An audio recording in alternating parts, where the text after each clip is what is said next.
Donc bonjour Benoît, c'est son prénom. Bonjour à tous. Ça fait des milliers d'années qu'on philosophe sur la nature. Peut-on imaginer que la notion de droit de la nature est très ancienne?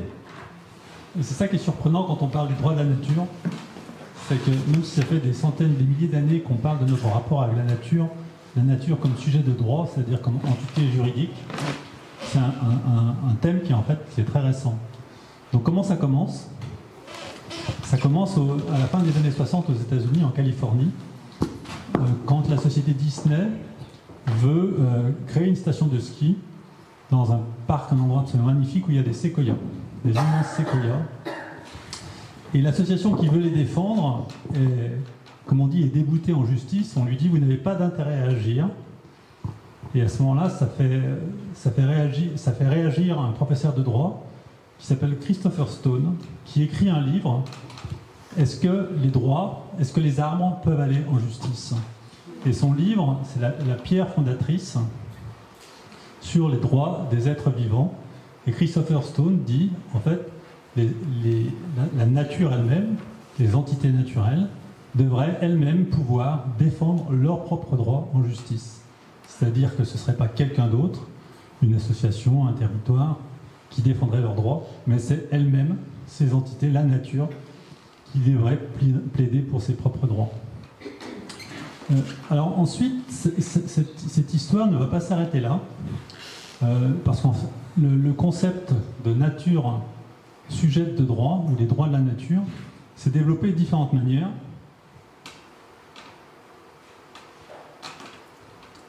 Alors ça s'est développé dans des États, puisque vous avez deux États qui ont reconnu les droits de la nature dans leur constitution, qui sont la Bolivie et l'Équateur.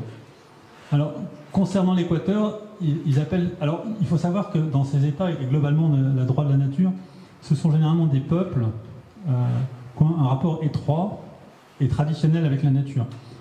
Concernant l'Équateur, ils appellent la terre-mère, la Pachamama, la terre nourricière, et en fait, ils veulent reconnaître, à travers leur constitution, les droits de la nature, et spécifiquement, ils disent qu'elle a droit au respect absolu de son existence, au maintien et la régénération de ses cycles vitaux, de ses fonctions et de ses processus évolutifs. Ça ne veut pas dire pour autant que les droits de la nature sont un sujet en soi ou une fin en soi, mais c'est des droits qui font équilibrer avec les autres droits de l'être humain, les droits fondamentaux comme l'égalité entre hommes et femmes, le droit à la santé, etc. Concernant par exemple les autres exemples qu'on a là, c'est les fleuves, comme en Nouvelle-Zélande, le fleuve Wanganui, ou en Inde, les fleuves du Gange et du Yamuna. Très bien. Et quel est le lien entre la population locale et l'entité naturelle que cette population défend? Il y a toujours un lien très fort. Et en défendant ces entités naturelles, ces peuples défendent aussi leur propre histoire.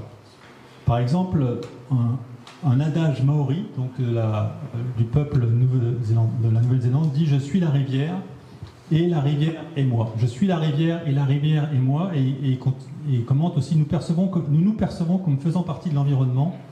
Notre bien-être et notre santé dépendent de ceux de notre environnement et réciproquement. Alors, ce qui est intéressant, c'est que cette notion, en fait, a conquis aussi la pensée occidentale. Et l'exemple qu'on peut donner, qui est, je pense, le seul exemple à date, ça se passe en Espagne, à Murcie. Je vois qu'il y a quelqu'un qui connaît bien l'Espagne ici. Murcie, c'est sous la côte espagnole, en dessous de Valence, Alicante. Et donc vous avez une lagune, donc c'est un espace d'eau salée, mais séparé de la mer, qui avait un environnement absolument extraordinaire et préservé. Or, sous le fait de la pression de l'urbanisme, sous le fait de rejet de nitrates de l'agriculture, ce lieu est devenu absolument désolé. Il y avait des poissons qui mouraient en masse, etc. Et il a été, sous l'initiative d'une personne locale, une pétition a été faite. Et d'abord, le Sénat espagnol a donné la personnalité juridique à la Mar Menor. Et il y a eu alors une opposition qui s'est faite par rapport à ça, mais la personnalité juridique a été reconnue à cette mer mineure, cette mer intérieure espagnole. Et c'est intéressant parce que Autant vous avez des peuples traditionnels qui avaient un lien avec la nature, autant certainement en Occident, on a conçu notre développement comme opposé ou séparé de la nature. Et on voit qu'un peuple espagnol qui est proche de notre culture peut pour autant se retrouver dans cette idée de droit à la nature. Il semble aussi qu'en Nouvelle-Calédonie, si tu veux en dire deux mots, sur les îles Loyauté, ils ont accordé un statut d'entité naturelle juridique à deux animaux totems de la culture kanak, la tortue et le requin. Oui, c'est ça. En fait, après, ça s'est développé aussi d'autres manières. Alors, on en parle en France. Alors, où c'est le plus abouti, effectivement, c'est une tentative dans le droit calédonien, qui est un droit spécifique, puisque c'est un tome où ils ont développé des entités naturelles juridiques. Et en particulier, c'est donc des nouvelles personnes juridiques, puisque ça n'existe pas en droit français. Et ils ont accordé ces personnalités juridiques aux requins et aux tortues. En particulier avec le droit à la vie de ces entités juridiques. Ceci étant, après, leur décision a été attaquée devant le tribunal administratif, et dans un premier temps, ils ont perdu, donc c'est pas allé jusqu'au bout, mais ce n'est que partie remise. Ils sont dans cette réflexion-là. Il semble aussi que sur la Loire, en France, il y a des réflexions Oui, il y a des réflexions actuellement sur la Loire, et aussi sur la Seine, par exemple. Donc avec ces exemples-là, qu'est-ce qu'on peut dire de la mise en application de ce droit de la nature? Et qu'apporte-t-il par rapport au droit actuel? Alors, dans la mise en application, ce qu'il faut voir, il y a toujours une question qui se pose, mais finalement, c'est quand quelqu'un s'exprime au nom de la nature, qu'est-ce qu'il peut dire de la nature? Et qui peut s'exprimer au nom de la nature? Alors, généralement, ce qui est fait, c'est que c'est souvent le peuple autochtone, comme par exemple en Nouvelle-Zélande, qui peut s'exprimer au nom de la nature pour revendiquer ses droits. Parce qu'en gros, c'est l'avocat de la nature, si vous voulez, mais il faut savoir qui peut parler au nom de la nature. Donc c'est souvent un peuple autochtone. Le peuple local, en Nouvelle-Zélande, c'est un représentant du peuple maori et un autre du gouvernement. Par contre, en Espagne, c'est un peu plus ouvert, puisque en fait, toute personne peut intenter une action et parler au nom de la lagune. Alors, après, dans le droit de la nature, il y a néanmoins un risque, c'est une vision qu'on pourrait appeler un peu holistique. Holistique, c'est-à-dire qu'en fait, c'est un terme peut-être un peu compliqué ou pédant, mais pour dire on parle d'un tout et on protège un tout, et on ne protège pas les parties d'un tout. Et nous qui défendons les animaux, on sait très bien que c'est le risque, par exemple, d'une certaine écologie, où on défend des choses générales, mais on ne va pas défendre les animaux et la vie des animaux. Donc ça, c'est certainement un risque. Et l'autre, c'est que au début, c'était marqué entité naturelle, juridique. C'est pour dire qu'on va défendre, là en l'occurrence, on dit en France, on va défendre la Loire, la Seine, peut-être des grandes forêts. Mais ce qui compte, c'est aussi de défendre la forêt derrière chez soi, la clairière à côté de chez soi, la mare à côté de chez soi. C'est aussi ces petites choses, en fait. C'est pas beau parce que c'est grand, c'est aussi beau quand c'est petit. Et l'autre point... Non, pardon. Et ce qu'il faut voir aussi, c'est qu'il y a eu quand même des progrès dans notre droit, et notre droit n'est pas muet par rapport aux atteintes à l'environnement. Alors, on n'a pas du tout le temps de revenir sur toutes ces questions. Il y a une notion qui s'appelle le dommage causé à l'environnement. Ça, je ne vais pas développer. Par contre, ce dont je vais parler un peu plus, c'est le préjudice environnemental. C'est un texte très intéressant qui doit de la loi de 2016. En fait, directement inspiré de la pensée de Christopher Stone, puisque on dit irréparable le préjudice écologique consistant en une atteinte non négligeable aux éléments et aux fonctions des écosystèmes et aux bénéfices collectifs tirés par l'homme de l'environnement. Donc c'est le préjudice de la nature qui est défendu, et en l'occurrence, c'est pas le préjudice, comme normalement quand vous allez dans un tribunal, c'est parce que vous avez votre propre préjudice. Vous avez une atteinte à votre vie privée, à votre honneur. Donc c'est par rapport à vous. D'accord? Donc la question là, c'est un préjudice de la nature indépendant du préjudice des autres parties. Donc ça, c'est intéressant. Et une autre chose qui a été reprise de la pensée de Christopher Stone, c'est que l'idée, on dit toute personne responsable d'un préjudice écologique est tenue de le réparer. Ah non, c'est celui d'après. La réparation du préjudice écologique s'effectue par priorité en nature. C'est-à-dire que, par exemple, il y a une personne qui a été attaquée pour préjudice écologique parce qu'elle a détruit les haies. Eh bien, ce qu'on va lui demander, c'est de refaire la haie. Parce que si la nature est victime, la manière de rembourser ce qu'on peut à la nature, c'est pas rembourser en espèces sonnantes et trébuchantes et une association ou que sais-je, mais c'est de refaire de cette manière la nature. Donc là, la réparation, elle est en nature. Voilà, donc c'est une idée qui a été directement, finalement, donc c'est 2016 par rapport à 1970, c'est 35 ans après, mais en fait qui vient de l'idée de Christopher Stone. Et pour tout vous dire, par exemple, le texte sur le préjudice écologique, il a été reconnu par le tribunal de Paris, dans ce qu'on appelle notre affaire à tous, où l'État a été reconnu responsable de ne pas avoir suffisamment diminué les gaz à effet de serre. Et puis, juste un dernier point sur ce sujet-là aussi dans notre droit, la notion aussi d'écocide, c'est une notion récente, et c'est aussi une notion intéressante. Vous avez déjà entendu parler de la notion d'écocide ? Hein, déjà, le terme en soi est intéressant. Hein. On revient à la filiation homicide-écocide, donc c'est meurtre un peu atteinte à la vie de la nature, même si en fait ça vient de la Convention citoyenne qui voulait que ce soit un crime. Ça n'a pas été retenu comme un crime, mais ça a été retenu comme un délit. C'est le fait de manière intentionnelle de polluer, là j'ai simplifié le texte, de polluer l'environnement avec des effets durables sur la santé, la flore, la faune. Et quand on dit durable, c'est au moins 7 ans. Et donc c'est 10 ans d'emprisonnement, 4,5 millions d'euros d'amende maximum. Donc vous voyez, ça c'est des progrès qui sont intéressants. Et donc par rapport à ça, vous pourriez vous dire qu'est-ce que ça apporte la personnalité ou la personnalisation de la nature, la personnification. Eh bien en fait, à mon avis, il y a une dimension symbolique qui est très forte. Puisque le juge, généralement, le juge quand il défend, même dans le cas du préjudice, la nature n'a pas un statut de victime. Ça, c'est assez terrible d'ailleurs pour ceux qui défendent les animaux. Même quand vous avez un animal maltraité, etc., l'animal n'est pas une victime aux yeux du droit. Parce que pour être une victime, il faut être une personne. Et tant que vous n'êtes pas une personne, vous n'êtes pas victime. Donc vous réparez un dommage, mais vous ne réparez pas un préjudice et une victime. Donc la nature a un statut de victime, et en plus, elle vient demander des droits pour elle. Et pour un coup, cette victime, elle a un visage. C'est-à-dire qu'en fait, quand on dit le fleuve Ongwen-Mui, ou un jour on dira peut-être la Seine ou la Loire, ben, vous savez, vous avez des images, vous avez une histoire avec elle, elle a une couleur, elle a une odeur, enfin elle a une personne. À partir du moment où vous donnez un nom à une entité, ben, elle commence à exister pour vous.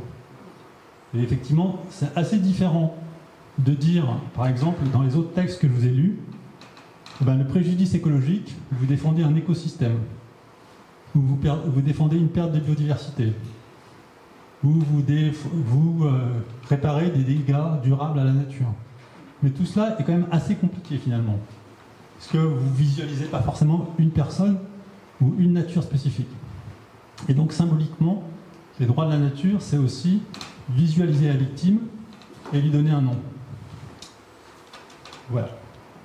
Merci beaucoup Benoît, c'est effectivement très éclairant. L'homme faisant partie de la nature, peut-on dire, Benoît, que lui donner des droits, c'est augmenter les nôtres, au final? Oui, je dis.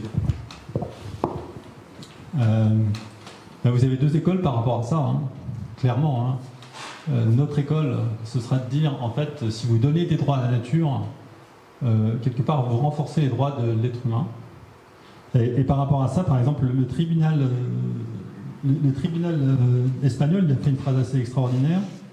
Il dit ceci, parce qu'en fait, une question a été posée sur le fait que donner des droits à la mère mineure, c'était diminuer la dignité de l'être humain. Parce que généralement, c'est comme ça que c'est perçu. C'est perçu comme quelque chose d'antidémocratique.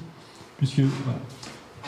Et ce qui est dit, ce qu'a dit le tribunal, c'est pas forcément, c'est pas des oiseaux qui ont été, voilà, qui disent une vie digne. Ils retournent l'argument. Une vie digne n'est possible que dans des milieux naturels fonctionnels, l'humanité étant en symbiose avec un environnement qu'elle peut transformer, mais qu'elle ne doit pas détruire si elle veut survivre. Voilà.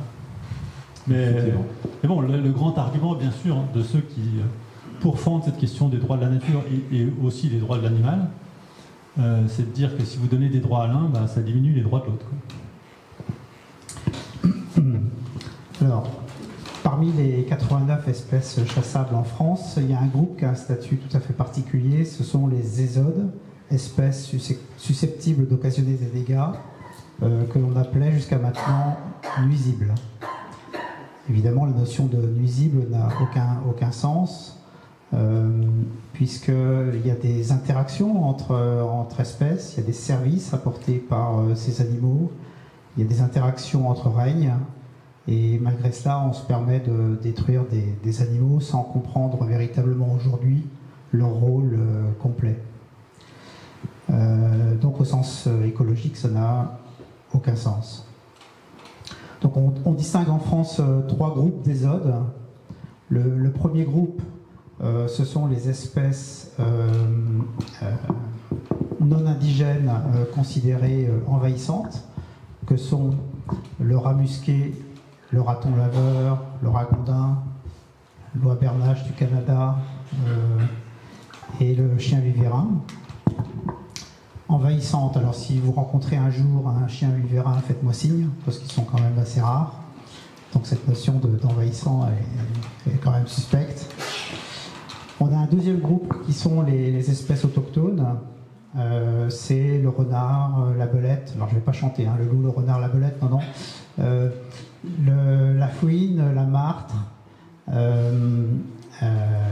corneille noire, la pie bavarde, le geai, le corbeau-freux. J'en oublie un, toujours le même. Non, j'en ai oublié un, je crois. Et puis un troisième groupe qui est un peu fourre-tout, où on met le sanglier, le lapin de Garenne et puis le pigeon ramier. Alors leur particularité à tous ces animaux, c'est qu'ils peuvent être dans 2 dimensions, ils peuvent être détruits, sans limite en nombre et sans limite dans le temps, c'est-à-dire toute l'année. Alors que les autres, on leur mène la vie dure aussi en France, hein, mais il y a quand même une période de chasse entre septembre et février, moyennant des extensions de période de chasse, mais alors eux, ils prennent cher, comme on dit. Et les moyens sont précisés dans des arrêtés préfectoraux, c'est partir par piégeage. Par exemple, ici dans les Pyrénées-Atlantiques, on a 6 espèces qui sont reconnues ésodes, donc je répète, les espèces susceptibles d'occasionner des dégâts, que sont le renard, la fouine, la martre, la pie bavarde, la corneille et, me semble-t-il, le corbeau-freux. Tu peux nous donner les ordres de grandeur, s'il te plaît ? Ah oui, alors les volumes, si j'ose dire, les quantités tuées sont très très importantes. Le renard, c'est de l'ordre de 500 000 par an en France. Le geai, c'est 100 000. La fouine, c'est 80 000. Les tourneaux sansonnets, c'est 300 000. Bon, tout ça, c'est plus ou moins 10-15% parce que ça... C'est évident, la précision est liée à la qualité de remontée des nombres par les chasseurs. La corneille noire, c'est 1 200 000. Donc vous voyez, c'est des volumes, des quantités absolument qu'on a du mal à se représenter. Et sachant que parmi ces animaux dits nuisibles, il y a des animaux qui sont dans la liste de l'UICN, qui indique donc les animaux qui sont classés en risque de... Oui, on a 28... Parmi donc les 89 espèces, je répète un peu, les 89 espèces chassables en France, qui est un record européen de très loin, on a 28 espèces qui sont classées menacées par l'UICN ou en état défavorable de conservation. Merci pour ce rappel, cher Sébastien. C'est vrai qu'on peut se demander ce qu'on peut reprocher à un geai, hein. C'est quand même assez terrible. Tu peux nous dire comment se décide le fait de caractériser un animal en ésode? Comment un animal finit dans cette catégorie finalement tragique? Alors le geai, commençons par le geai, effectivement, il fait quelques atteintes au verger, à la vigne, mais on n'a jamais des vols de geais comme des vols des tourneaux en quantité énorme, hein. On les voit seuls ou par couple, mais il n'y en a jamais énormément. Alors figurez-vous, dans le Vaucluse, il y a eu une estimation de 141 000 € de dégâts par des geais sur les 3 dernières années, ce qui est complètement hallucinant. Et pour les autres animaux, c'est un peu la même chose. Les valeurs remontées par les chasseurs n'ont pas beaucoup de sens. Alors tu me demandais comment on décide de les classer. Hein, comment ils finissent sur cette liste Voilà. Alors, ça se passe dans une commission qui s'appelle la CDCFS, Commission départementale de la chasse et de la faune sauvage, qui est une commission présidée par le préfet. Alors déjà, il y a une certaine inéquité dans la façon de prendre la décision. Dans cette commission, en sous-commission ESOD, il y a 7 personnes, un représentant des associations, un représentant des chasseurs, un des piégeurs, un des professions agricoles, donc déjà ça fait 3 chasseurs, deux experts du domaine, des personnalités qualifiées, comme on dit, et puis la présidence d'un représentant du préfet qui a une voix déterminante. Lorsqu'il y a égalité, c'est lui qui décide du résultat. Et donc tout s'appuie sur les fiches dégâts. Là, vous en voyez une. En fait, la communauté de la chasse invite les agriculteurs et les chasseurs à remonter des dégâts qui ne sont absolument pas contrôlés. C'est-à-dire que ces fiches, elles sont souvent fantasques, à l'évidence fausse, mais il n'y a pas de contre-pouvoir, d'entité neutre, d'autorité neutre qui va vérifier la véracité de ce qui est remonté. Et en particulier, les associations sont un peu à la peine parce qu'elles n'ont que 5 jours. À un moment, elles ont l'autorisation de consulter les fiches, même pas de les photographier. Elles peuvent les consulter. Elles peuvent. Les fiches sont anonymisées, donc aucun contrôle n'est possible en réalité. Et donc, on est obligé de prendre pour argent comptant ce qui est remonté par le monde de la chasse. Ce qui est terrible, c'est que là, on ne parle que de dégâts, mais ils apportent bien une valeur à la nature. Ils ont bien des bénéfices pour la nature. Oui, oui. Alors, ce que je voulais dire juste avant ça, c'est en plus, on tue tous ces ésodes, mais on sait très bien que les mesures létales sont totalement inefficaces, puisque chaque année, il faut recommencer. Chaque année, ils tuent 80 000 fouines, et ce qui prouve que ça ne sert absolument à rien. Ce qui sert à quelque chose, c'est protéger les élevages de volailles, c'est protéger les cultures, ce qui est toujours imparfait, c'est pas du 100%, mais il est toujours possible d'effaroucher et de protéger. Donc tu me parlais des services. Les services. Oui. C'est important. Alors tous ces animaux, comme en fait tous les êtres vivants, apportent des services à la nature. Le jet, par exemple, on a un magnifique spécimen. C'est un disséminateur fantastique de la forêt, c'est-à-dire qu'il aide à la régénération forestière en transportant jusqu'à plus de 4000 glands par an. Le renard, quant à lui, c'est un allié objectif de l'agriculture, puisqu'il consomme beaucoup de rongeurs, et en période de pullulation, où il y en a beaucoup, ça arrive périodiquement, eh bien, il contribue à réduire ces populations-là, avec les autres, avec la buse, avec le bilan noir, avec les chouettes, avec toute une population de prédateurs. Et il réduit aussi la maladie de Lyme, qui cause quelques ennuis à l'humain.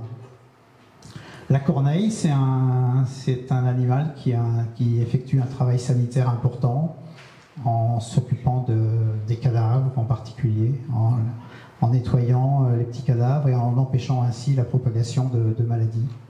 Et tous ont un rôle comme ça, qu'on décrit d'ailleurs dans notre livre. Pub. Tous ces animaux, et les ésodes en particulier, ont un rôle écologique notable. J'ai oublié quelque chose ? Oui, tu voulais parler du Conseil d'État aussi, qui a rejeté les demandes. Ah oui, alors dans ce tableau très sombre, on a quand même de temps en temps de bonnes nouvelles. Récemment, 8 fédérations de chasseurs ont souhaité ajouter a posteriori des animaux à la liste des ésodes, des nuisibles, et ça a été rejeté tout récemment, là, il y a quelques jours, par le Conseil d'État. Donc de temps en temps, on a de bonnes nouvelles. Tout à fait. Donc ça, c'est le premier exemple de cas d'animaux qui n'ont aucun droit. On va désormais parler d'un sujet qui est en complète incohérence avec la soi-disant régulation des chasseurs, à savoir l'élevage de gibier. Pascal. Oui. Et est-il exact que la France est leader européen dans ce domaine d'élevage de gibier ? Oui, il nous faut quand même quelques domaines d'excellence. Donc, oui, c'est triste. Hein, ouais. Donc, il y a quelques décennies, avec le recul des populations d'animaux chassables, tels le lièvre, le lapin, avec le recul des haies, etc., donc les chasseurs ont eu besoin, pour rester attractifs et ne pas voir leurs effectifs chuter, ils ont eu besoin donc de renforcer les populations à chasser, et c'est l'objet d'élevage. Donc en effet, on a 350 à 400 élevages d'animaux gibiers en France. Alors gibier, pour nous, c'est toujours un petit peu difficile à dire. On aime bien parler de la faune sauvage, mais quand on parle de gibier, c'est le vocabulaire des animaux dédiés aux animaux chassés. Ça représente environ 150 millions de chiffres d'affaires et on en élève 20 millions par an environ, qui sont à 99% consacrés à la chasse. Hein, c'est-à-dire qu'une fraction de pourcent alimente les restaurants et puis la boucherie, mais pratiquement 20 millions partent à la chasse, 14 millions de faisans environ, 5 millions de perdrix, mais aussi, tenez-vous bien, on élève des cerfs, des chevreuils, des daims, des canards colverts, sangliers, et même des sangliers. Vous avez tous entendu qu'on avait trop, aux yeux des activités agricoles, trop de sangliers, mais figurez-vous qu'on en élève quand même. Bon, il est vrai destiné aux enclos de chasse, mais c'est quand même une aberration. Peux-tu nous éclairer sur les problèmes engendrés avec ces lâchers de gibier, qu'on prenne bien conscience de l'aberration de ce système? Alors, déjà, avant d'être lâchés, ils ont des conditions d'élevage qui sont sur l'essentiel de la période, qui sont extrêmement douloureuses. C'est de l'élevage intensif, en fait. Hein. Il faut imaginer, d'ailleurs là on voit quelques cages où on voit qu'ils ont des grilles dessus, des grilles sous leurs pattes, et l'essentiel de leur vie, c'est dans des conditions qui n'ont rien à envier à l'élevage intensif des animaux domestiques. Là, ça, c'est générateur de souffrance, c'est générateur aussi de mortalité. Il y a une mortalité importante dans ces élevages, qui a d'ailleurs été montrée dans des reportages récents. Vous avez peut-être vu Pierre Rigaud et d'autres montrer ça. C'est vraiment atroce. Et ensuite, une fois qu'ils sont lâchés, eh bien, ils tombent très rapidement. C'est-à-dire que sous 48 heures, 50% environ meurent. Et à cause des prédateurs. À cause des prédateurs et de la chasse, en fait. Hein. Quand on parle de ces 50%-là, ce sont les deux. Mais si on s'intéresse aux prédateurs, eh bien, 30%, enfin, selon l'ANSES, c'est 30% des animaux lâchés qui sont prédatés par leurs prédateurs naturels, et selon les chasseurs, c'est 50%. Donc c'est un nombre très important qui sont élevés et ensuite prédatés dans la nature. Parce que ce qu'il faut dire, c'est qu'ils sont totalement inaptes à la vie dans la nature. Ils ont été élevés de façon artificielle, ils n'ont pas été éduqués, même pas à se nourrir. Un faisan, ça devrait être un papa et une maman. Non, je rigole. Mais ils sont complètement perdus, même pas capables. Il faut voir ça un peu. Hein. Ils sont dans des champs et ils ne parviennent pas, ils peuvent mourir de faim. Ils sont même habitués à l'homme, donc ils ne s'enfuient pas lorsqu'on passe à côté d'eux. Oui, c'est la première image qu'on a eue tout à l'heure. Hein. Vous avez peut-être vu le long des routes ces animaux hagards, complètement perdus, ne sachant où aller. Et ils sont la proie facile, à la fois donc du renard, de la martre, un peu de la fouine, mais surtout des chasseurs. Et quels sont les autres problèmes alors générés par ces lâchers d'animaux? Alors, on a, comme ils proviennent d'élevage industriel, on a des risques sanitaires, c'est-à-dire qu'ils viennent ils arrivent dans la nature avec des bactéries et des virus, en dépit des efforts faits pour faire des contrôles sanitaires dans les élevages. On ne peut pas dire que c'est tout à fait n'importe quoi, hein. Il y a des contrôles vétérinaires, mais cependant, ils polluent d'une certaine façon les quelques pourcentages qui sont là, qui sont dans la nature de façon naturelle. Et il y a également une pollution génétique. C'est-à-dire qu'ils viennent avec des souches qui peuvent polluer génétiquement les véritables animaux sauvages. Ensuite, il y a un certain cercle vicieux parce que, si vous voulez, ils sont prédatés par les renards et les martres. Et donc, ça renforce les objectifs des chasseurs pour tuer ces ésodes-là. La martre, le renard et d'autres. Donc, c'est un véritable cercle vicieux. Et d'ailleurs, c'est l'essentiel de ce que reproche, si on réfléchit un tout petit peu, à côté des prédations opérées par la fouine, par exemple, et moins la martre. Ce qui est surtout reproché à ces animaux-là, eh bien, c'est le fait de s'attaquer au gibier que les chasseurs ont payé, ont pris la peine de faire élever, etc. Voilà. Dans ce département, on a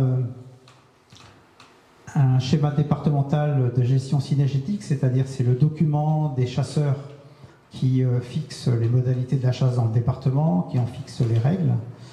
Et ils reconnaissent eux-mêmes qu'il y a une inefficacité totale des lâchers de gibier. Ils reconnaissent aussi à demi-mot que ce qu'ils considèrent comme des lâchers de repeuplement, parce qu'ils prétendent parfois repeupler la nature, bah, ça ne marche pas du tout en fait. Hein. Ce sont véritablement c'est un gibier destiné à être tué assez rapidement. Il est adapté, donc on voit que ça ne fonctionne pas. Oui. Et dans ce cadre-là, quelle est la demande d'Animal Cross sur ce sujet, donc, pour changer les choses? Alors, donc il y a quelques années un sondage IFOP qui a montré qu'à 71% les ruraux, enfin les habitants de zones rurales souhaitaient un arrêt total de ces élevages de gibier et de ces lâchers. Alors que et globalement au niveau national c'est de l'ordre de 60% de personnes qui sont contre également. Notre demande elle rejoint ça, c'est-à-dire que devant tant de souffrances inutiles, Animal Cross souhaite aussi l'arrêt de ces élevages et l'interruption de ces relâchés. Dans le livre, nous avons également fait une estimation de la population d'animaux chassés. Et on arrive avec des documents sourcés à 25 à 38 millions. Donc le fait d'arrêter cette activité-là, même si elle est génératrice de travail et de quelques millions, eh bien, ça réduirait d'autant, ou ça réduirait la population des animaux qui sont tués à la chasse. Exactement. Et pour Animal Cross, chaque individu compte, au-delà de l'espèce. Donc 20 millions, c'est quand même énorme. C'est énorme. Par rapport à cette quantité d'animaux qui souffrent. Donc on voit bien, et merci pour ton intervention, que dans les exemples que tu as donnés, il y a quelque chose de foncièrement injuste, hein, que ce soit la manière dont est catégorisé certains animaux en nuisibles, et donc massacrés, sans leur reconnaître les apports à la nature. Et dans l'autre exemple, le fait de maintenir des élevages de gibier juste pour le plaisir des chasseurs. Il n'y a pas d'autre but, à part quelques fumées parlant de repeuplement, mais qui sont même dénoncées par des organismes des chasseurs. Ce que j'ai omis concernant les ésodes, c'est qu'il y a une évaluation seulement à charge des ex-nuisibles des ésodes. C'est-à-dire qu'on ne prend pas du tout en considération le rapport aux autres espèces et à la nature, ils en ont un, mais on s'intéresse simplement aux dégâts qui sont éventuellement causés et éventuellement aux risques sanitaires qu'ils font porter aux humains, ce qui est souvent très exagéré. Parce que quoi qu'on fasse, aucun animal ne peut être bien sans un environnement qui réponde à ses besoins. Donc Valérie, la chasse est bien ancrée dans notre pays, Les lobbies de la chasse sont puissants et c'est difficile de faire reculer leur emprise sur la nature. Quelle solution aurais-tu à proposer, s'il te plaît? Alors, la solution à laquelle on a réfléchi avec Animal Cross, c'est ce qu'on appelle laisser la nature en libre évolution. Ça, c'était notre réflexion à laquelle on a abouti après avoir rédigé le premier tome de notre livre. On s'est dit, bon, on a beau essayer de protéger les animaux partout, si on ne protège pas l'habitat, on ne va jamais y arriver. Parce qu'on protège des petits bouts, mais jamais l'ensemble. Donc ce que nous, on a imaginé, c'est de laisser des espaces en libre évolution. Et notre idée, alors, l'idée qu'il y a derrière, c'est à la fois de préserver la biodiversité, mais aussi de restaurer les écosystèmes. Notre idée, c'est d'atteindre 10% de la France en libre évolution, qui n'est pas une idée en l'air, puisqu'en fait, c'est la demande de l'Europe de protéger 10% de la nature en protection stricte. Et ce que l'Europe appelle la protection stricte, c'est la même chose que nous, c'est-à-dire c'est pas d'action humaine, à part se balader, dans la nature. Donc, je vais vous expliquer ensuite que c'est la France qui est en retard. Alors, qu'est-ce que c'est un espace en libre évolution? C'est un espace naturel sans intervention humaine, c'est-à-dire pas d'exploitation forestière, pas de chasse, pas de pêche, pas de cueillette, rien. Si ce n'est aller s'y balader, observer et éventuellement faire des études scientifiques pour confirmer que c'est bien une bonne idée pour les écosystèmes. Vous remarquez sur cette photo qu'en fait, dans la libre évolution, on laisse les éléments naturels en décomposition pour que les processus naturels soient restaurés. Alors, pourquoi c'est une nécessité, les espaces en libre évolution? C'est une nécessité d'abord pour les animaux. Il faut savoir qu'il y a, en fait, les éléments en décomposition, les trous, les cavités dans les arbres, les vieux arbres, sont des palaces pour les animaux. Alors, je vais vous donner plusieurs exemples. Il y a tous les oiseaux cavicoles qui vivent soit dans les trous des arbres, soit eux font des trous dans les arbres, soit ils vont nicher dans les trous déjà faits. Il y a les petits mammifères, comme les écureuils, les laireaux, les martres, attendez. Ouais, c'est les martres aussi, les fouines aussi. Qui nichent aussi dans ces cavités, et on voit directement que leur nombre augmente en fonction du nombre de cavités. Pas de cavités, pas d'animaux de ce type. C'est complètement lié.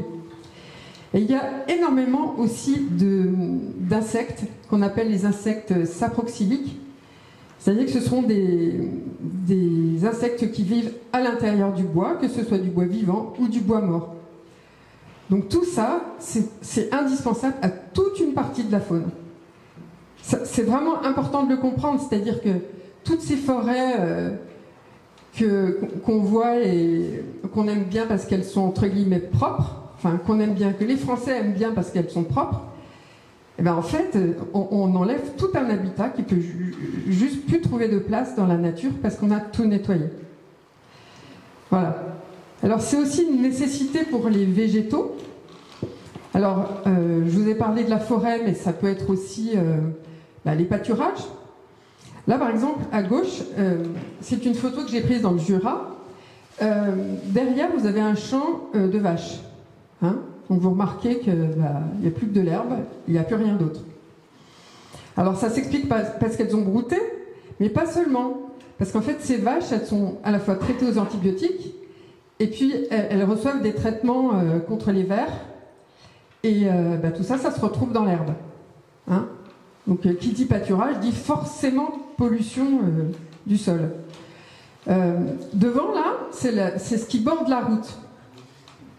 Oui, les fleurs que vous voyez devant. c'est ce qui borde la route. Et voilà, vous voyez la profusion de fleurs qu'il peut y avoir. On a fait des études et on a découvert que la flore, elle était 25 fois plus riche dans les milieux non pâturés. C'est quand même intéressant. Ensuite, dans les forêts, la libre évolution, elle est super importante pour les végétaux parce que d'abord, elle permet tous les stades de développement des arbres et de la végétation, c'est-à-dire les tout petits, les moyens, les grands, jusqu'aux très très grands. Ça, c'est vraiment très très important. Il y a une plus grande variété d'espèces. Là, vous pouvez voir des feuillus, mais aussi des arbres avec des épines, toutes sortes d'arbres, ce qui n'existe plus dans les forêts cultivées. Dans les Landes, il n'y a que des pins, par exemple. Et puis, ce qui est très important aussi, c'est que les sols qui n'ont pas été touchés depuis de nombreuses années, ils sont régénérés, et ça apporte énormément aux végétaux. Hein, on sait bien que dans le sol, il y a de l'humus, et que moins on le touche, plus c'est efficace. Voilà. Et puis, autre chose, la libre évolution de la nature, ça permet une meilleure adaptation au changement climatique. D'abord, les végétaux peuvent mieux exprimer leur potentiel adaptatif et leur résilience. C'est-à-dire que plutôt que nous de réinventer, d'imaginer avec notre petit cerveau qu'est-ce qu'on pourrait bien mettre comme espèce d'arbres qui vont résister au changement climatique, en fait, la nature, quand on la laisse en libre évolution, c'est elle qui sait ce qui va résister, ce qui ne va pas résister. Il suffit juste de regarder ce qui se passe. Voilà. Et elle va le faire à son rythme et pas au rythme humain. Et le rythme de la nature, c'est pas du tout le même que le rythme humain. Et ça, c'est un petit peu difficile pour nous de le comprendre. Comme vous le savez aussi, dans les forêts en libre évolution, mais aussi dans les milieux humides, il y a un stockage de carbone qui est très important. Donc ces fameux puits de carbone qui permettent de faire face au changement climatique. Vous avez tous vécu aussi ces endroits, comme sur la photo, où en été, il fait beaucoup plus frais. Ces îlots de fraîcheur naturelle dans les forêts préservées, c'est une réalité, puisque dans ces forêts-là, on constate qu'il fait à peu près 3 degrés de moins qu'ailleurs. Et puis, ces forêts, elles permettent une meilleure régulation de l'eau, tout simplement à cause de la canopée qui filtre, puis du sol de bonne qualité et des racines profondes qui filtrent l'eau et qui permettent à la fois d'éviter les inondations et les sécheresses. Voilà. Donc effectivement, Valérie, la France se positionne comme un leader mondial des aires protégées. Et en quoi est-ce insuffisant, donc? Alors là, je vous ai mis des cartes de la France. Alors, la France, elle se dit leader mondial des espaces protégés. Elle se vante de protéger 30% de son territoire. Donc c'est la carte de gauche. Alors, la façon dont la France protège ses territoires, c'est très inégal. Il y a plein d'espaces protégés où on ne protège pas grand-chose. Hein. C'est-à-dire qu'en fait, parfois c'est très proche du marketing, et parfois, par exemple, je vais vous citer les espaces Natura 2000. Dans un espace Natura 2000, on protège, par exemple, un type d'oiseau ou une fleur, et en fait, tout ce qui va être protégé, c'est pour que cet oiseau ou cette fleur puisse vivre. Mais les autres, on ne s'en préoccupe pas. Donc, dans la plupart de ces espaces protégés, on peut couper les arbres, on peut chasser, on peut pêcher, on peut faire du pâturage, on peut faire énormément de choses. Alors, c'est inégal, hein, mais disons que, de notre point de vue, c'est pas ce qu'on appelle un espace protégé. Il protège des choses, mais il ne protège pas l'ensemble de la nature. Alors sur la droite, je vous ai mis une carte des aires de protection forte, ce que la France appelle la protection forte. Alors là, c'est 1,5% du territoire, c'est toutes les taches de couleur que vous voyez. Donc dans cette protection forte, c'est la réponse la plus efficace que la France s'est donnée, mais encore dans cette protection forte, Dans la plupart de ces zones, la chasse, elle est encore permise. Voilà. Donc la faune, par exemple, elle est entièrement protégée que dans 0,6% du territoire français. Vous imaginez ce qu'il leur reste, quoi. En fait, les humains prennent tout et ne laissent aucune quiétude aux animaux et à la nature en général. Donc, par rapport à ce constat d'air très restreinte pour les animaux, pour pouvoir être bien, quelles sont les propositions, quelles sont les pistes d'endroits où est-ce qu'on pourrait développer des espaces en libre évolution? Alors, cette carte, elle est super intéressante. C'est une carte qui est très récente, qui a été faite par des universitaires. C'est un état des lieux, des zones les moins exposées aux impacts des activités humaines et dont les caractéristiques naturelles ont été préservées. Alors, sur cette carte, quand vous voyez du rouge, c'est qu'il y a des impacts humains. Quand vous voyez du vert, c'est qu'il y a un minimum d'impact humain. Donc, vous voyez forcément que les régions montagneuses, elles sont plus vertes. Hein, nos Pyrénées, elles sont vertes. Mais ce qui est quand même intéressant, c'est qu'en dehors de ces zones montagneuses, il y a quand même plein de taches vertes partout encore. Donc c'est précisément dans ces espaces-là que nous, on voudrait laisser se développer la libre évolution. Les 10%, c'est là qu'on voudrait les voir se développer. Et on pense que c'est possible. Oui. Absolument. Qui peut développer des espaces en libre évolution alors? Non, attends. Je vais en dire plus. Ah. Alors, comme on est dans les Pyrénées... Donc, ce que je vous ai dit pour la France, je vous montre pour les Pyrénées-Atlantiques. Ça, c'est les fameux 30%. Hein. Donc, toutes ces tâches-là, c'est... tout ce qui est en couleur, ce sont les zones protégées dans les Pyrénées-Atlantiques. Mais tout ce que vous voyez en bleu, ce sont les fameuses zones Natura 2000. Donc on protège l'orchidée, voilà, etc. Donc bon, ça peut paraître quand même assez important. Mais maintenant, je vais vous montrer la même carte des Pyrénées-Atlantiques avec les zones de protection forte. C'est beaucoup plus réduit. Alors la grosse tache en bas, c'est le cœur du parc national. Hein. Après, il y a les toutes petites taches qui sont quelques réserves naturelles. Voilà, c'est tout petit, hein, les réserves naturelles, surtout dans le Pays Basque. Et puis, j'ai regardé un petit peu les plans à 2030. Donc, il y a... c'est ce que vous voyez en rose. Alors, il y a le conservatoire du littoral, hein, qui existe, enfin les terrains ils existent déjà, donc ils voudraient les mettre dans les aires de protection forte pour faire monter les chiffres. Et puis il y a aussi le conservatoire d'espaces naturels qui a des terrains. Donc ils voudraient aussi mettre une partie des terrains du conservatoire d'espaces naturels dans cette protection forte.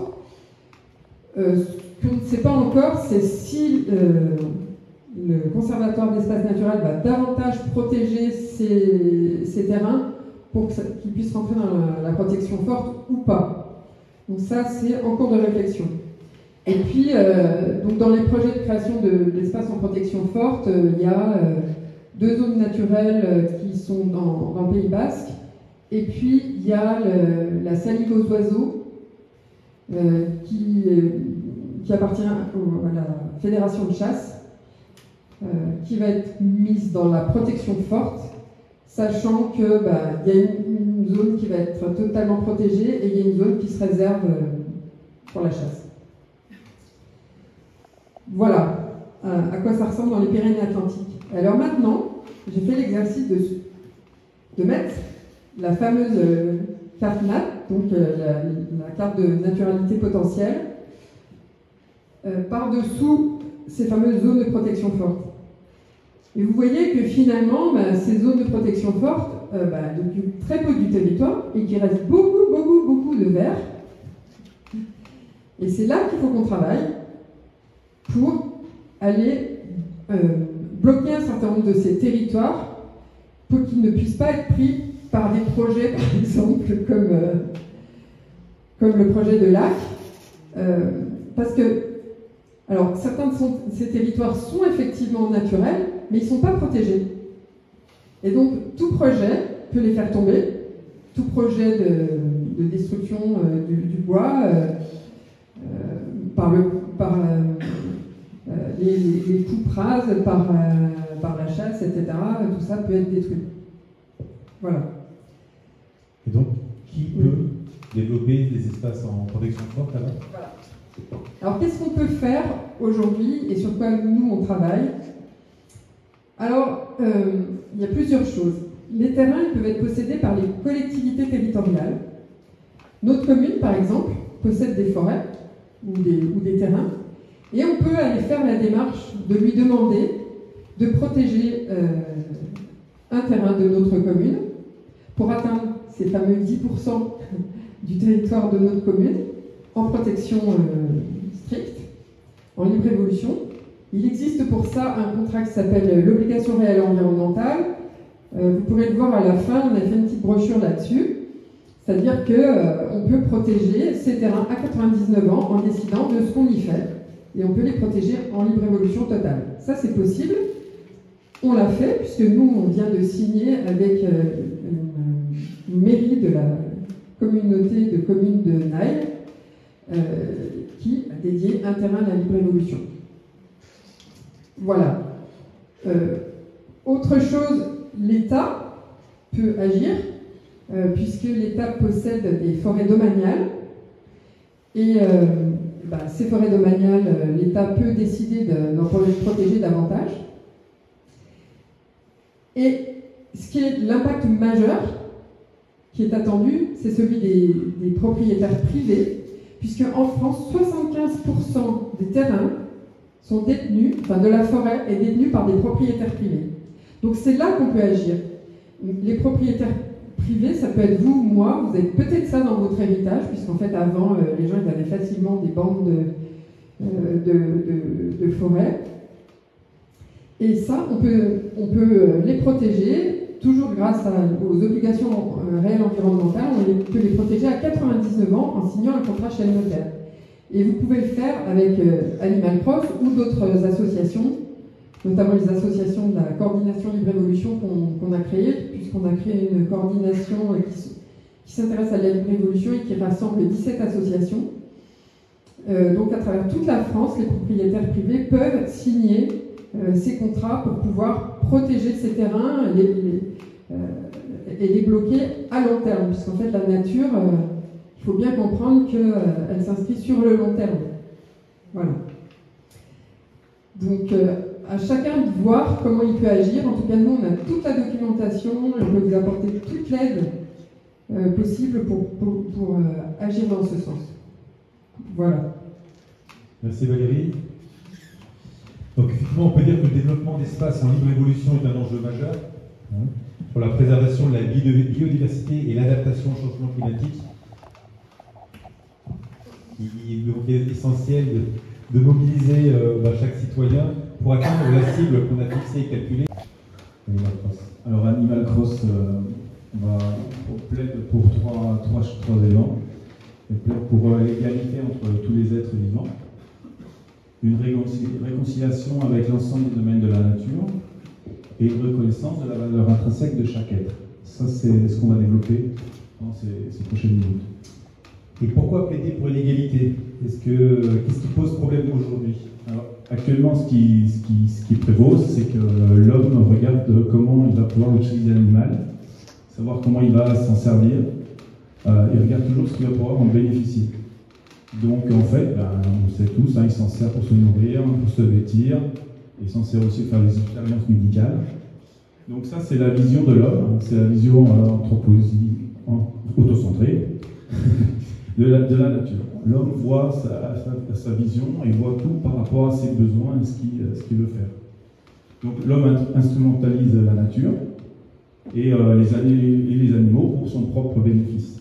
Donc ça, c'est le focus du problème.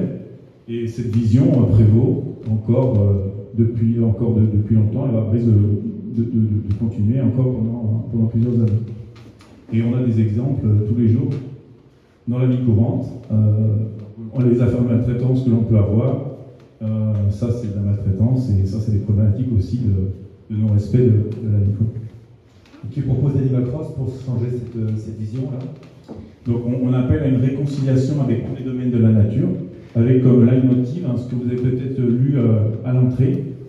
Donc c'est notre article 0, qui dit que tous les êtres vivants, domaine de la nature, minéral, végétal, animal et humain, naissent libres, égaux, en droit et en devoir. C'est un petit peu ce qu'a développé Pascal à un moment.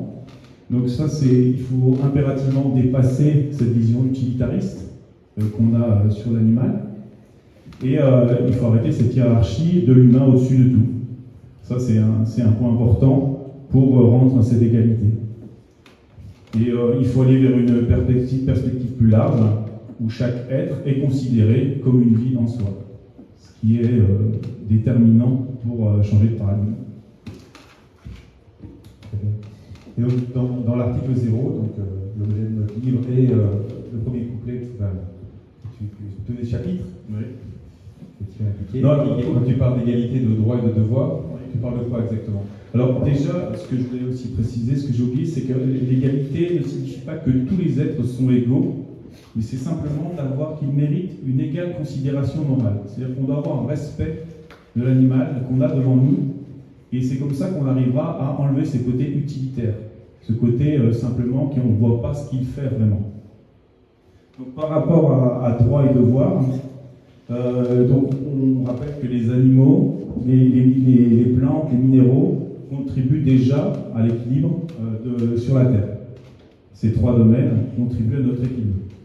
Et donc si on prend l'exemple du renard, donc Pascal l'a déjà un peu développé, mais il va encore plus loin, il crée des galeries pour d'autres espèces, donc il permet de favoriser d'autres espèces. Il va aider effectivement l'agriculteur à réguler certains rongeurs, il va empêcher les propagations de maladies. Donc ça, il va disséminer aussi des graines dans la nature. Donc lui, il va faire naturellement son devoir, finalement. Rien qu'en vivant, il va permettre il vit spontanément. Et donc en vivant spontanément, il remplit sa partie de quoi. Donc il est indispensable maintenant que les êtres humains remplissent aussi leur devoir pour eux. Ça c'est important. Et disons que tous les autres domaines de la nature le font déjà très bien. Ils nous aident à vivre naturellement, et c'est à nous de rendre un peu on rentre un peu des devoirs. Des droits. Donc pour toi, vers quoi l'humanité devrait-elle aller? Donc l'humanité doit aller vers deux choses primordiales. Elle doit prendre conscience et respecter la vie de tous les autres domaines de la nature, animal bien sûr, mais aussi végétal et aussi minéral. C'est la première étape. Et puis aussi, on parle aussi de rendre des espaces, comme on parle dans la libre évolution.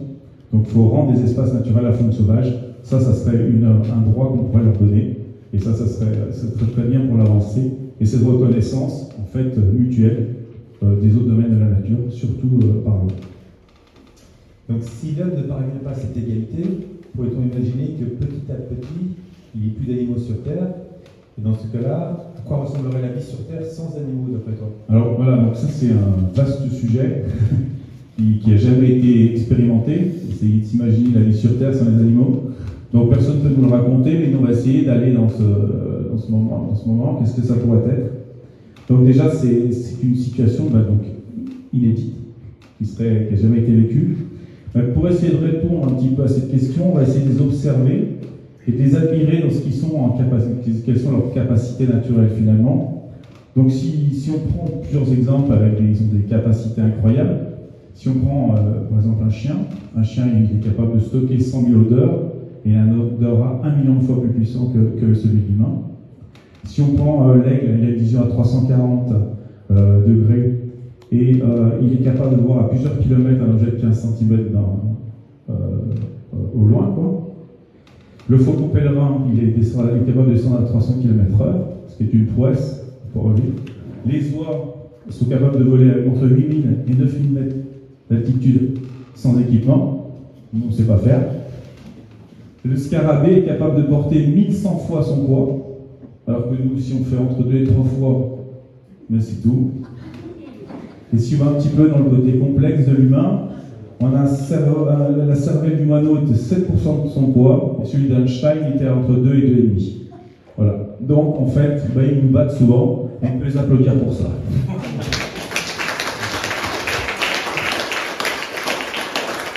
C'était juste un petit peu pour la plaisanterie, mais je pense qu'on oublie qu'ils ont des sens et des capacités énormes. Et rien que ça, on peut déjà les respecter pour ça. Est-ce que justement, en parlant des sens, est-ce qu'il y a des sens peu connus des animaux que tu pourrais développer? Alors il y a un sens, ils ont les 5 sens, donc on vient d'en parler un petit peu. Ils ont un sens qui est peu connu, qui s'appelle la magnétoréception. C'est la capacité à reconnaître et à voir les champs magnétiques. Donc la science commence à s'intéresser à ce sujet, et donc ils en parlent de plus en plus. Et en gros, il y a 2 hypothèses. Il y a une hypothèse que des nanocristaux de magnétique. Ces nanocristaux magnétiques, en fait, c'est d'oxyde de fer. Et donc, en fait, dans leur bec, c'est stocké dans leur bec, et ils sont capables de détecter les champs magnétiques. Donc ça, c'est une première hypothèse. Donc en fait, il met des images un petit peu comme si un pilote de chasse, un pilote d'avion de chasse, qui a un peu des appareils et des zones d'ombre pour voir un peu les champs magnétiques. Donc ça explique la prouesse de certains animaux migrateurs, d'oiseaux migrateurs et autres animaux. Donc ça, c'est une des premières hypothèses. Et la deuxième hypothèse, c'est les cryptochromes. Donc c'est assimiler des protéines qui sont des photorécepteurs qui sont sensibles aux UV et à la lumière bleue. Ça, ils l'ont mis en avant, ils ont fait des études, ils l'ont mis en avant. Et ça serait dans les yeux de beaucoup d'animaux. Et ça a été retrouvé dans beaucoup d'animaux, dans des mammifères. Et encore pas plus tard qu'avant-hier, on a vu un reportage sur des manchots empereurs. Et ces manchots empereurs, ils ont expliqué exactement cette qualité-là. Et c'est comme ça qu'ils se déplacent et qu'ils voient des choses que nous, on est incapable de voir. Donc ça, c'est un sens qui est peu développé et qui explique pas mal de choses et qui montre aussi qu'ils ont des capacités que nous, on n'imagine même pas. Donc ça leur donne encore plus de valeur.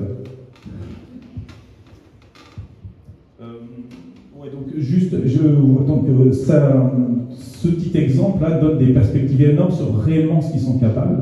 D'accord? Et donc, on va certainement avoir encore d'autres découvertes qui vont certainement mettre en avant d'autres sens extraordinaires. Est-ce que tu peux développer, effectivement? Ouais. Alors, voilà, donc là, en fait, si c'est ça. Donc, en fait, par rapport à ça, donc, on va parler des choses spéciales qui s'appellent la médiation. Vous avez déjà entendu parler de la médiation animale, mais c'est pas là-dedans que je veux aller, c'est une autre forme de médiation. En fait, l'animal a une médiation avec la nature. En fait, si on reprend un petit peu notre environnement, notre biotope, tout ce qui se passe un petit peu, les environnements naturels, qu'on vient d'expliquer, en fait, ici, c'est bourré de champs magnétiques, de courants telluriques, et on en est entouré. Donc ça, c'est un constat, c'est simple, ça vient des astres, ça vient du centre de la Terre, il y a des fusions de métal liquide qui remontent des courants magnétiques, ça c'est quelque chose qui est connu, et donc en fait, ici dans cette salle, en milieu urbain, dans une montagne, dans une nature, vous avez, c'est un ensemble de champs magnétiques. Donc en fait, si vous voulez, ces forces, là, tout cet ensemble de ces forces qui sont présentes dans la nature, ces courants telluriques qui existent, en fait, eh bien, à forte dose, elles pourraient être délétères pour nous. On imagine, si on a une projection forte sur le solaire, enfin, il y a des tempêtes solaires, des rayons solaires, là, tout ce qui est sur la Terre, donc en fait, ça crée ces courants magnétiques. Et donc, l'animal, si vous voulez, ces forces qui sont encore connues, inconnues, qui commencent à être découvertes, ces forces connues et inconnues, en fait, l'animal, en sachant les percevoir, en sachant vivre harmonieusement avec, puisqu'il est capable de les détecter, il est capable en fait de vivre en harmonie avec, et en fait il nous les stabilise pour nous, il arrive à les contrôler, et donc en fait il les rend, il stabilise, et il les rend en vibration viable pour les humains. Donc en fait il est capable de les transformer pour nous, et de les rendre beaucoup plus viables. Voilà. Donc ça c'est une des qualités de l'animal. Donc en fait c'est un médiateur indispensable pour l'équilibre et la stabilité de l'être humain.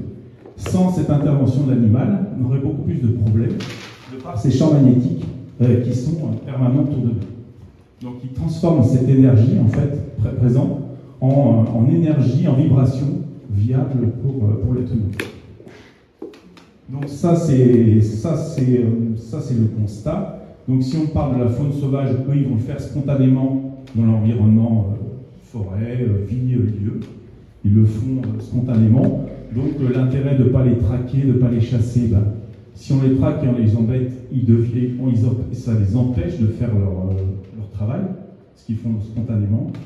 Pour l'animal domestique, c'est la même chose, sauf qu'il va le faire plutôt pour ses maîtres, pour les gens qui sont en proximité d'eux. Et donc lui, il va travailler spontanément là-dessus. Donc la faune sauvage, elle va le faire spontanément dans son environnement, et l'animal domestique, lui, va travailler pour ses maîtres. Tout le monde, je vois qu'il y a un chien dans la salle, on voit que des fois il peut apporter beaucoup de bien-être, rien qu'en étant là.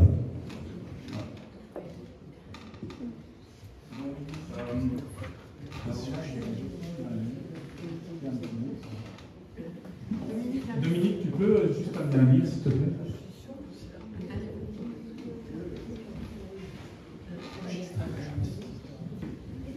C'est quelque chose qui est assez... bon, il faut se mettre dedans. En plus, on a 1h30 de conférence avant. Mais c'est quelque chose qu'il faut essayer d'imaginer comme ils font une gestion de cette vibration. En fait, l'animal, on se demande pourquoi on est bien avec eux. Pourquoi des fois c'est génial. Ben, en fait, ils travaillent là-dessus. Et ça, sans ça, l'humain aurait énormément de problèmes à vivre. Donc, je vais voir comment les chiens visiteurs, par exemple, sont fatigués après avoir été dans un hôpital ou une maison de retraite. Tout à fait. Ben, ils travaillent sur ces vibrations. Je veux juste vous lire un tout petit passage. Je donne la parole. Non, je vais essayer d'y arriver. Je vais vous lire 3 lignes, et en fait, pour essayer de vous faire un petit peu ressentir un peu ce que je veux vous dire, ce que je veux vous faire ressentir. Je vais simplement lire ce petit texte. Promenade en forêt. Pensez à une promenade en forêt. Le plaisir d'entendre et de ressentir les animaux va bien au-delà de l'audible et du tangible. C'est une connexion profonde avec la nature, une célébration de sa beauté brute et de sa puissance tranquille. Chaque bruit, chaque mouvement est un cadeau qui nous rappelle que nous ne sommes pas seuls sur cette terre, mais entourés de créatures qui partagent avec nous ce monde fragile et merveilleux. Maintenant, imaginez cette même promenade sans tous ces sons, ces chants, ces présences. Le silence devient alors pesant et le frisson ressenti nous plonge dans une profonde solitude, avec l'impression d'être coupé avec un lien originel. Voilà. Et ça, c'est pour essayer de vous faire ressentir ce qu'on pouvait avoir sans animal. Voilà, ce que je veux vous dire sur ce sujet.